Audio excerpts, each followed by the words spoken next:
इधर राजधानी भोपाल में 26 जनवरी गणतंत्र दिवस के भव्य आयोजन को लेकर लगभग सभी तैयारियां पूरी हो चुकी हैं। लाल परेड ग्राउंड पर आयोजित फुल ड्रेस रिहर्सल में जवानों ने शानदार कदमताल दिखाई। इस बार की परेड अब तक की सबसे लंबी होगी, जिसमें कुल 23 प्लाटून भाग लेंगे। लगभग 1300 जवान और डॉग स्क्वाड की टीम इस परेड में शामिल होंगे। परेड के दौरान स्कूली बच्चों और आदिवासी कलाकारों की ओर से आकर्षक सांस्कृतिक कार्यक्रम प्रस्तुत किए जाएंगे, जो देशभक्ति की भावना को और मजबूत करेंगे। प्रशासन ने दर्शकों और प्रतिभागियों की सुविधा के लिए तिरंगा डोम में बैठने की व्यवस्था की है। समारोह के मुख्य अतिथि राज्यपाल मंगूभाई पटेल रहेंगे। प्रदेश के मुख्य सचिव अनुराग जैन, डीजीपी कैलाश मकवाना सहित सभी वरिष्ठ प्रशासनिक और पुलिस अधिकारी भी कार्यक्रम में मौजूद रहेंगे। सुरक्षा को लेकर प्रशासन ने पुख्ता इंतजाम किए हैं। कार्यक्रम के दौरान भीड़ प्रबंधन, यातायात नियंत्रण और आपातकालीन सेवाओं की व्यवस्था सुनिश्चित की गई है। ये उत्सव न केवल भोपाल बल्कि पूरे मध्य प्रदेश में देशभक्ति का संदेश फैलाएगा और नागरिकों को गर्व का अनुभव कराएगा।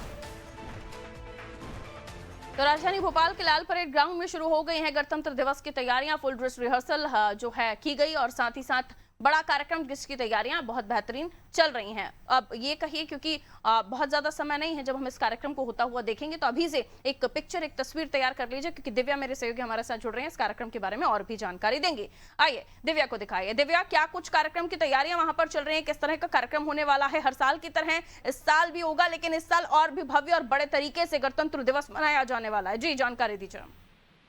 जी पारुल, जैसा कि काफी समय से इसकी तैयारी हो रही थी और आज जो गणतंत्र दिवस का जो कार्यक्रम होने वाला है उसकी फुल ड्रेस रिहर्सल आज हुई और ठीक उसी तरह होती है ये पूरी रिहर्सल जिस तरह जो 26 जनवरी को जो कार्यक्रम होने वाला है, जो उसी तरह उसका पूरा आयोजन आज किया जाता है और इसकी रिहर्सल की जाती है।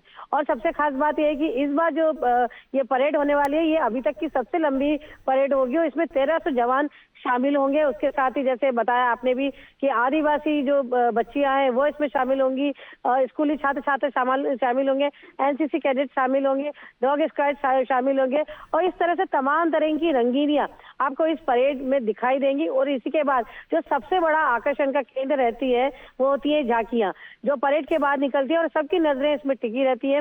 अलग अलग विभाग अलग अलग थीम पर उसके जो है उसका प्रदर्शन करता है झांकियों का, तो उस पर सबकी निगाहें टिकी रहेंगी। और जैसा कि 10,000 से ज्यादा अधिक जो दर्शक हैं उनके बैठने की जो व्यवस्था की गई है, जो 3 डोम अलग अलग बनाए गए हैं तिरंगे के रूप में, जो डोम बनाए गए हैं वहां लोगों की बैठने की व्यवस्था की गई है। और इस बार जो तिरंगा जो फहराएंगे वो खुद महामहिम राज्यपाल मंगूभाई पटेल आके यहाँ पे तिरंगा फहराएंगे। पारुल, बहुत शुक्रिया दिव्या जानकारी के लिए।